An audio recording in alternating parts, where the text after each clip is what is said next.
자, 반드시 돌아보시는 하나님이라는 제목으로 룻기 1장 15절부터 22절을 배경으로 말씀 전하겠습니다. 룻기는 사람의 죄와 고난 속에서 피어나는 하나님의 아름다운 은혜에 대한 이야기입니다. 룻기의 이야기가 벌어진 시대적인 배경은 사사기입니다. 자, 사사기 하면 뭐가 떠오릅니까? 곧바로 인간의 죄, 우상 숭배 이 단어가 떠오르고, 그리고 거기에 대한 하나님의 징벌, 고난이 떠오르고, 그리고 하나님의 또 회복이 이렇게 떠오르죠. 계속 같은 사이클이 돌아가죠.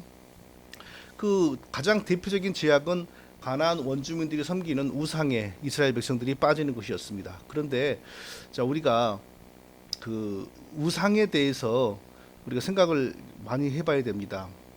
아니, 그 왜 나쁜 우상을 왜 섬겼을까? 이런 생각을 쉽게 하게 되는데요. 우상이 무서운 느낌을 주면, 그리고 하나님과 정반대가 되는 마귀의 느낌을 주면 누가 하나님 백성들이 특히 왜 우상을 섬기겠습니까?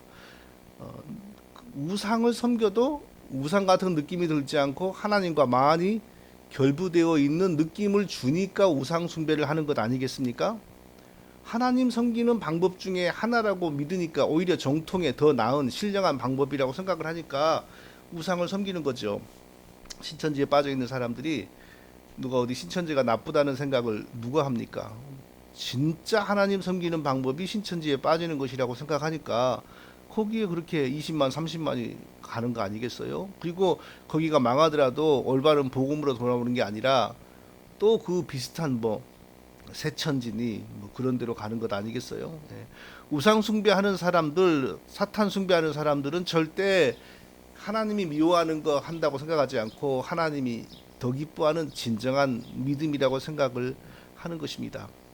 자, 그 대표적인 경우가 바로 출애굽기의 금송아지 사건이죠. 네, 백성들의 요구를 따라 아론이 이제 금송아지를 만들었습니다. 그리고 뭐라고 말합니까? 이것이 바로 너희가 좋아하는 사탄이다라고 말하는 것이 아니고 이것이 너희를 애굽 땅에서 인도하여 낸 신이다, 이렇게 말을 합니다.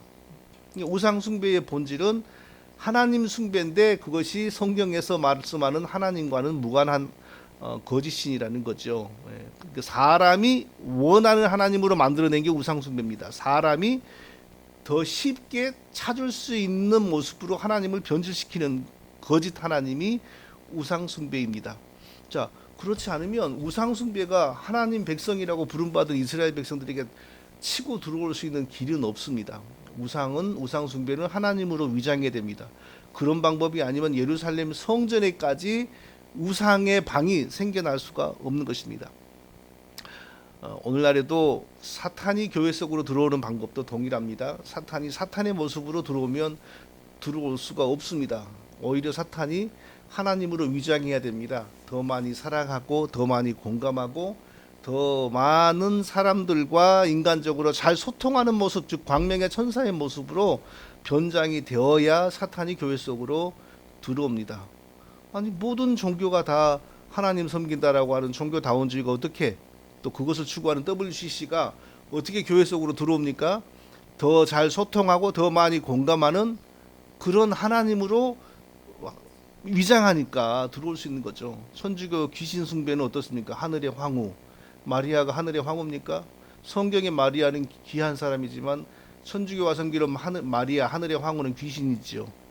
그리스도를 품에 안고 양육하는 마리아 귀신, 이게 무슨 성경의 하나님입니까? 언제까지나 그리스도를 품고 자기가 애미 노릇을 할 겁니까? 그리스도와 함께 우리를 구원하는 공동 구속주, 아이고, 이건 완전히 우상 숭배죠. 교황을 아버지로 믿는 건 어떻습니까? 자, 이런 것을 가르치는 천주교가 12억을 장악하고 있을 뿐만 아니라 교회 속으로도 자꾸 밀려 들어오지 않습니까?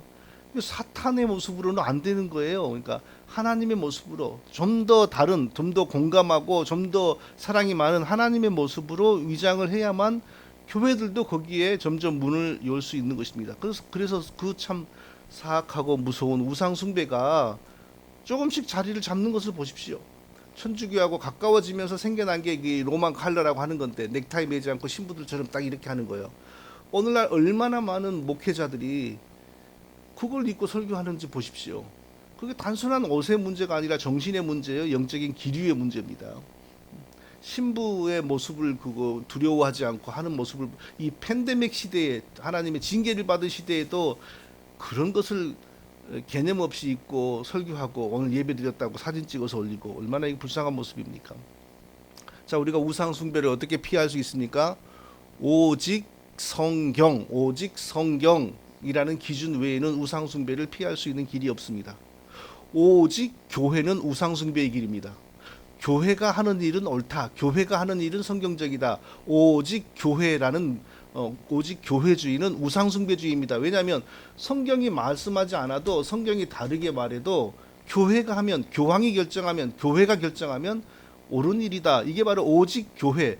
교회는 그리스도가 십자가에 피 흘림으로 우리를 의롭게 하는 것이 아니고 교회는 그리스도가 율법을 다 지킴으로 우리에게 의를 주었다. 그리스도가 먼저 의를 얻고 우리에게 의를 주었다.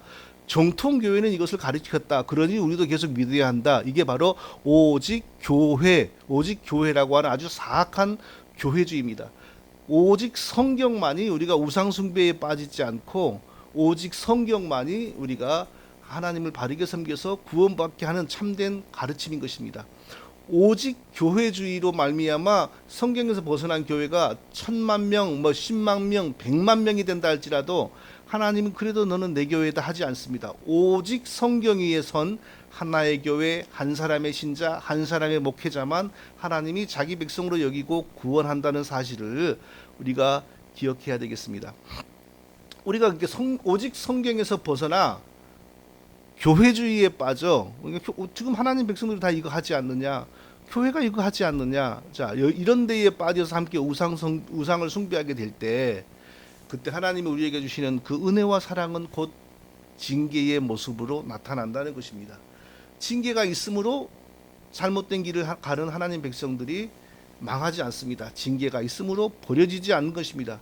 자, 그래서 사사시대에 이스라엘 백성들에게 우상숭배라는 범죄가 많았으나 하나님이 끊임없이 징계를 주시어서 그들이 다시 하나님께로 돌아오게 하신 것입니다. 자, 룻기의 이 아름다운 이야기가 벌어지는데 그것도 고난 속에서 벌어지는 하나님의 은혜와 사랑의 이야기입니다. 룻기 1장에서 발견되는 중요한 사실들을 하나를 찾아보겠는데요. 한 문장으로 요약하면 징계와 고통을 허락하신 하나님은 반드시 자기 백성, 징계를 당하는 백성들을 돌아보시는 때가 있다라는 사실입니다. 징계와 고통을 하나님이 허락하시지만 고통당하는 자기 백성을 하나님께서 반드시 돌아보신다라는 사실을 우리가 룻기 1장에서 찾을 수 있습니다. 자, 왕이 등장하기 전에 사사기 보면 기드온, 삼손과 같은 사사들이 등장하여 이스라엘 민족을 구원합니다. 자, 그때마다 사사들이 등장하기 전마다 고난이 주어지는데 대부분은 이민족이 앞제였어요. 그런데 이 사사 시대의 배경이 바로 룻기인데, 룻기가 사사 시대의 배경인데 룻기가 벌어지게 만드는 하나님의 징계는 흉년이 벌어져서 이 일이 시작이 된 겁니다. 사사들이 치리하던 때에 그 땅에 흉년이 드니라. 사사들이 치리하던 때에 그 땅에 흉년이 드니라. 이렇게 1장 1절은 시작을 합니다. 자, 저나 이 설교를 듣는 사람들 가운데 흉년을 경험해 본 사람이 한 명이라도 있을까요? 없을 것 같습니다. 흉년을 경험해 본 사람들은 굉장히 연로하신데 연로하신 분들이 인터넷 못합니다. 지금 미국에 흉년을 경험해 본 사람들이 있을까요? 지금 코로나 때문에 푸드를 거저 주는 곳에 줄이 길게 늘어선다고 합니다. 흉년이 온 거죠. 감사하게도 저는 아직 그 정도의 어려운 처지에 처해지지 않았으니까 감사하고 또 그런 분들에게 미안한 마음도 있습니다. 그래서 얼마 전에 운전하다가 신호대기를 하는데 어떤 백인이 유리창가에 와가지고 손을 내밀게 제가 지갑에 있는 돈 중에서 현금 중에서 제일 많은 지폐를 하나를 준 적도 있습니다. 이 어려운 시절에 함께 살아서 잘 넘겨보자 하는 그런 마음으로 저도 모르게 그런 행동이 나왔습니다. 흉년의 고통은 경험해 본 사람만이 알지 경험해 보지 않은 사람들이 그것은 이론으로 머리로 그거 어떻게 알겠습니까? 이것도 이미 지나간 얘기인데 어떤 할아버지가 손주에게 옛날에는 이렇게 먹을 것이 없어서 고생했다 뭐 칡뿌리 얘기도 하고 그러니까 손주가 마켓에 가면 라면이 많은데 왜 그랬어요? 이러더랍니다.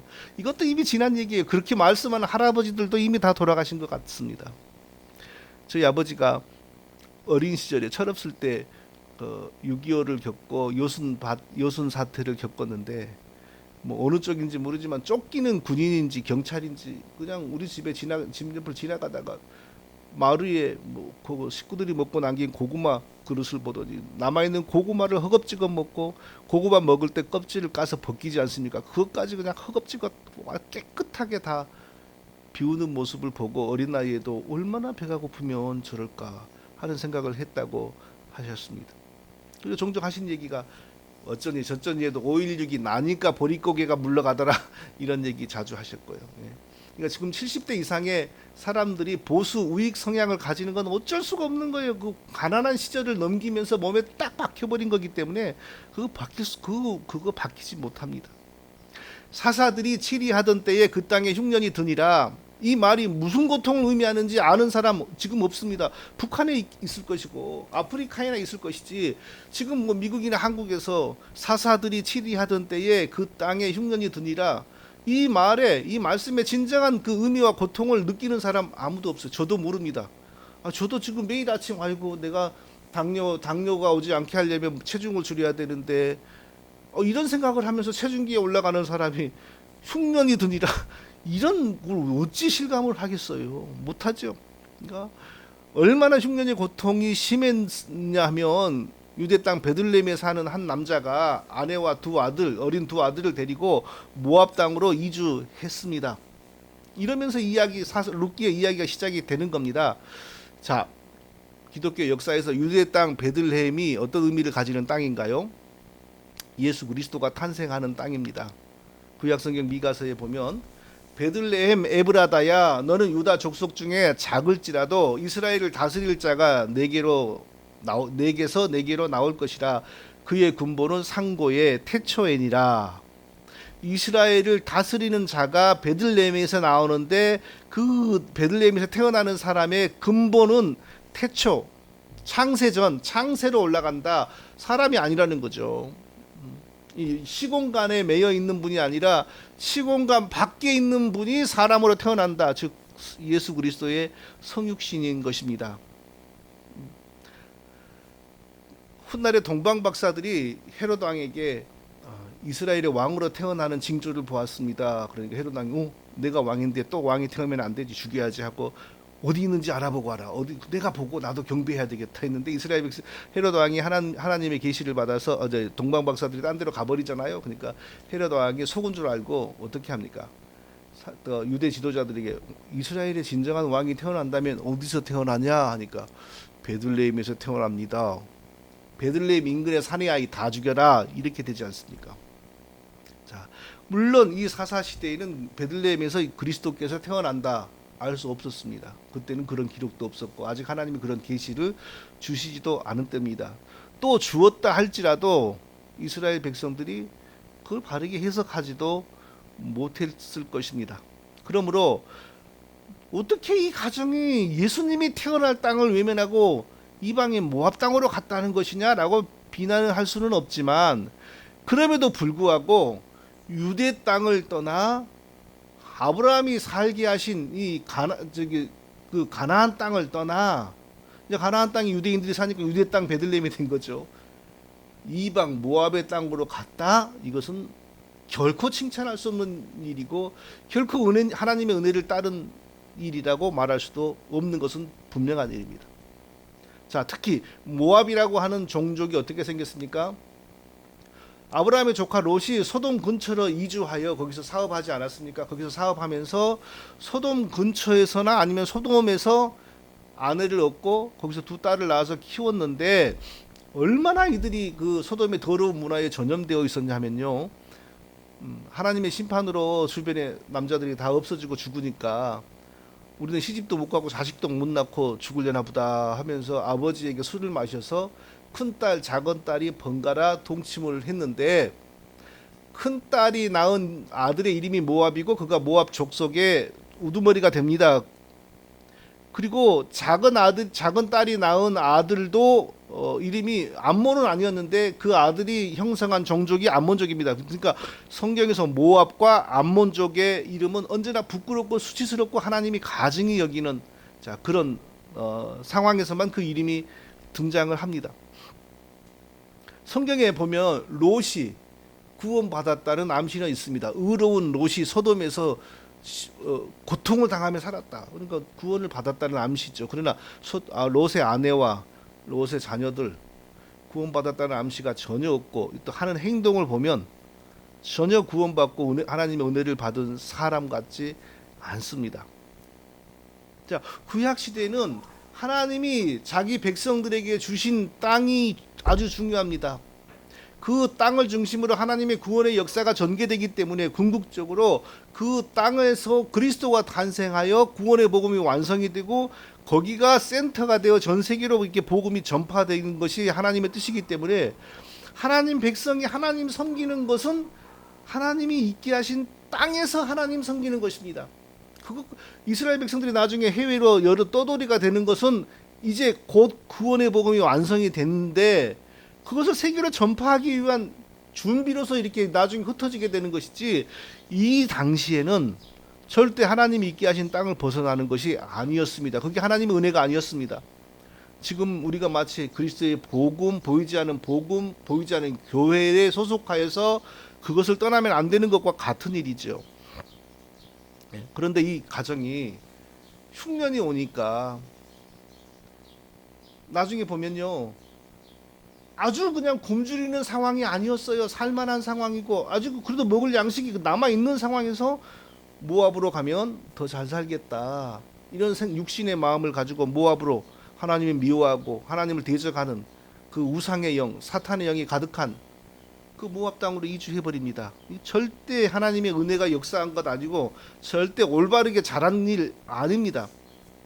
하나님은 자기 백성들에게 징계를 주신 상황 속에서도 늘 지키시는데 거기서 하나님의 은혜를 구하지 않고 너무나 쉽게 믿음을 저버리고 모압 땅으로 가버린 거지요.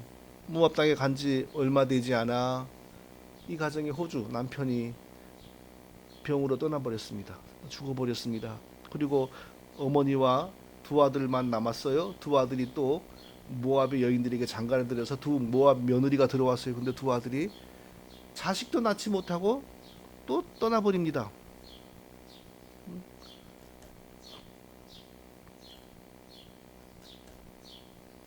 자, 이런 상황 속에서 이 가정이 자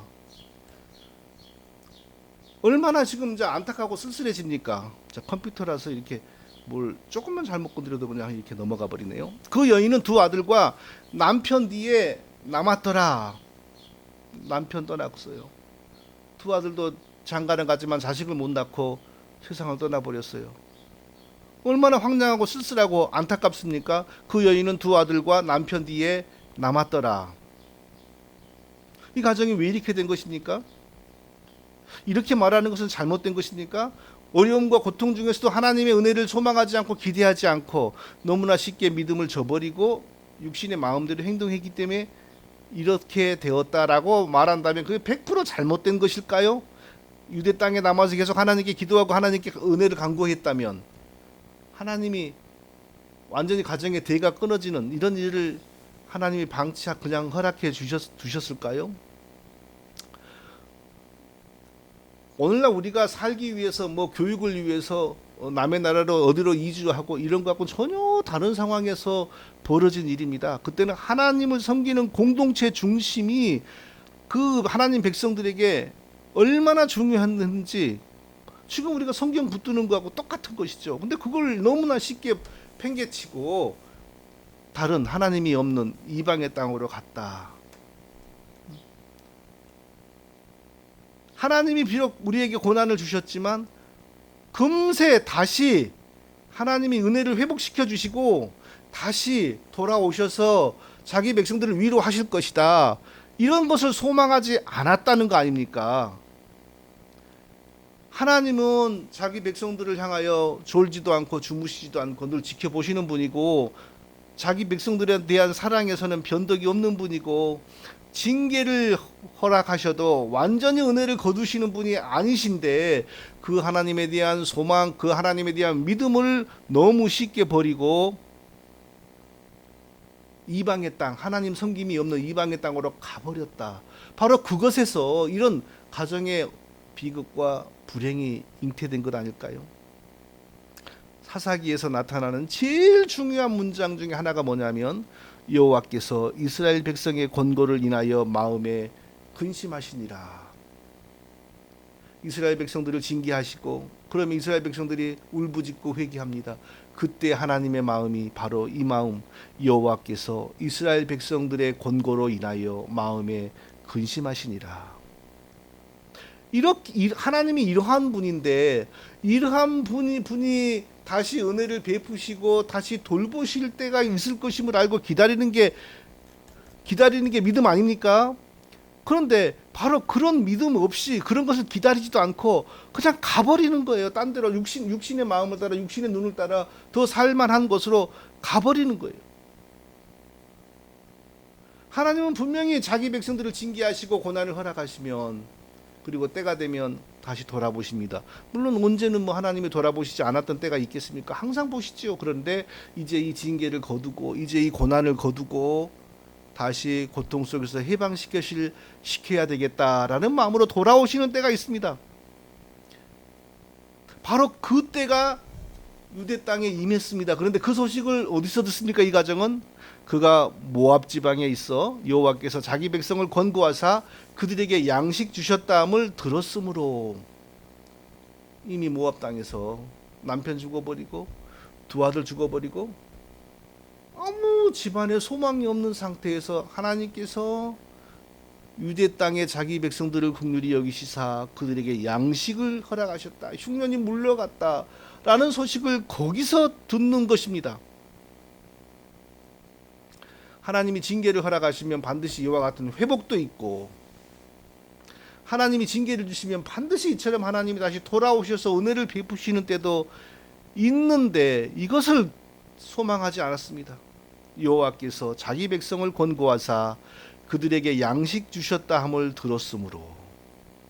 자, 권고했다 이 말은 하나님이 돌아보셨다 이런 뜻입니다. 항상 하나님은 자기 백성을 보시지만 특별히 자기 백성들의 그 회개를 위하여 징계를 주시고 그 회개하면서 고통 속에 있는 자기 백성들의 모습을 안타까워하면서 다시 거두어 주시는 모습을 하나님이 자기 백성들을 권고하사 양식을 주셨다. 자, 이렇게 성경은 지금 표현하고 있는 것입니다. 유대 땅에 좀 더 남아서 조금 더 인내하면, 그리고 아직 완전히 양식이 떨어진 것도 아니었어요. 나중에 고백할 때 내가 나갈 때는 풍족하게 나갔는데, 그러니까 양식이 좀 더 살만한 양식이 남아 있었던 거예요. 근데 이 양식을 보니까 앞으로 2년, 1년밖에 못 견디겠다. 근데 저 모압을 보니까 저기는 10년, 20년 너끈히 살겠다 하면 이런 계산을 하고 갔던 겁니다. 그런데 거기서 하나님의 은혜가 없으니까 남편 죽죠, 두 아들 죽죠. 가정이 완전히 대가 끊어져 버린 거잖아요. 여호와께서 이스라엘 백성들의 권고로 인하여 마음에 근심하시니라. 이것이 바로 사사기의 그 불행한 역사의 사이클에서 나타나는 하나님의 중요한 은혜의 말씀인데, 이것을 보지도 못하고 붙들지도 못하고 하나님에 대한 소망을 완전히 접어버리고 육신의 힘으로 육신의 환경으로 살려고 이방의 땅으로 가버린 거예요. 하나님이 일반적으로 이 당시에 이방인들과의 통혼, 이방인 며느리 사위 보는 걸 철저히 금지하신 이유는 왜 그랬겠습니까? 이방인 며느리 사위가 들어오면 그냥 오는 게 아니라 그들의 종교를 가지고 들어오고, 그러면 이스라엘의 하나님 섬김이 흔들리기 때문에, 더러워질 수 있기 때문에 그렇게 했는데, 자, 그런 것도 중시하지 않고 이방의 땅에 가서 이방인 며느리들을 보고, 물론 그 이방인 며느리 중에 나중에 다윗의 할머니가 되는 귀한 은혜를 입은 사람이 나오고 예수님이 할머니가 되는 귀한 사람이 나오지만, 하나님이 그렇게 하라고 일부러 보낸 것은 아닙니다. 이들이 하나님의 은혜를 소망하지 않고 육신의 마음으로 갔는데 하나님의 놀라운 작정과 섭리가 거기서도 그런 아름다운 은혜의 이야기를 만들어낸 것이죠. 자, 오늘 우리는 하나님이 어떤 분이신지 기억해야 됩니다. 하나님은 자기 백성을 단 한순간도 진정으로 버리고 멀리 떠나시는 분이 아닙니다. 징계와 고난을 주실 때는 이유가 있습니다. 왜 우리에게 징계와 고난이 필요할까요? 우리가 근본적으로 죄인이기 때문입니다. 각종의 죄와 허물과 부족함이 우리에게 가득 차 있기 때문입니다. 구원받을 만한 자질과 공로로 구원을 받는다면 우리가 아니라 불교의 고승들이 더 먼저 구원받아야 마땅합니다. 우리보다 그 인간의 훈련됨이 훨씬 낫습니다. 그리고 어떤 면에서는 천주교 사람들이 더 낫죠. 그 얼마나 공감을 잘하고 소통을 잘하는지 모릅니다. 누구든지 환영하고 어디에서나 가서 적응하고.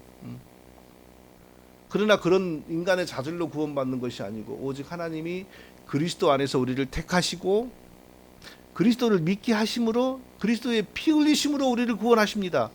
그거 외에 없습니다. 그러니까 우리는 구원받았으나 우리의 자질로 구원받은 게 요만큼도 없기 때문에 오직 그리스도의 피로 구원받았으므로 우리 속에 남아있는 죄성이 계속 하나님을 우리가 대항하고 대적하는 겁니다. 진정한 하나님 백성 되게 만드시기 위하여 징계와 고난을 주는 것이고, 그러므로 징계와 고난이 있는 사람은 부끄러운 사람이 아니고 창피한 사람이 아니고 은혜와 복을 받은 사람이고, 징계와 고난이 하나도 없는 사람은 은혜와 복을 받은 사람이 아니고 사실은 버려진 사람이라는 것을 우리가 기억하고 믿어야 돼요. 하나님은 회개하고 기도하는 자기 백성들을 절대로 영원히 망각하지 않습니다. 징계와 고난을 주시는 거 하나님의 사랑입니다. 그러나 징계와 고난도 영원하지 않습니다. 회개가 차고 기도가 차면 하나님이 때가 되면 반드시 돌아보시고 은혜를 베푸십니다. 그것을 성경은 하나님이 권고하사 자기 백성에게 양식을 주셨다 함을 이렇게 성경은 말씀하고 있는 것입니다. 자, 사사기의 이 가정, 하나님의 은혜를 소망하지 않고 하나님의 은혜에 머물지 않고 육신의 마음으로 더 많은 양식이 있는 곳으로 찾아갔으나 거기서 10년 만에 폭망해 버렸습니다. 그런데 그 하나님이 없는 땅에서 완전히 폭망한 상태에서 하나님이 유대 땅에 자기 백성들이 사는 곳에 그곳을 권고하사 다시 양식을 주셨다 하는 소식을 듣게 되고, 완전히 폭망한 상태에서 여인이 홀로, 그리고 피가 하나도 한 방울도 섞이지 않은 젊은 며느리 2명을 데리고, 이제 그 중에 1명은 떨어지죠. 유대 땅으로 돌아오려고 출발합니다. 이게 바로 이제 이 룻기의 더 아름다운 이야기의 시작인데, 얼마나 안타까운 내용입니까?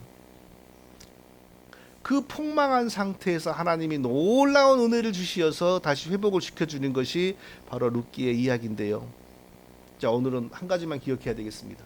하나님은 자기 백성을 단 한순간도 잊어버리심이 없고, 징계와 고난을 허락하셔도 항상 지켜보고 계시다가 때가 되면 권고하신다.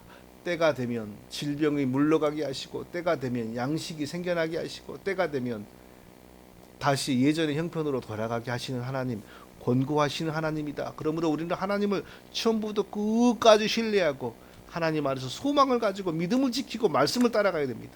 자, 그러한 신앙이 우리에게 넘치기를 예수님의 이름으로 축원드립니다. 거룩하신 아버지 하나님, 사람의 마음으로 행하다가 폭삭 망해버린 이 룻기의 이 애처로운 가정의 이야기를 통하여 우리가 어려움이 오고 고난이 와도 육신의 마음으로 쉽게 행동하지 않고 하나님의 은혜를 기다리고 하나님의 은혜에 호소하고 하나님의 은혜에 소망을 두고 믿음 안에 늘 머무르는 우리의 믿음, 우리의 삶, 우리의 인생이 되게 하여 주시옵소서. 예수님의 이름으로 기도합니다. 아멘.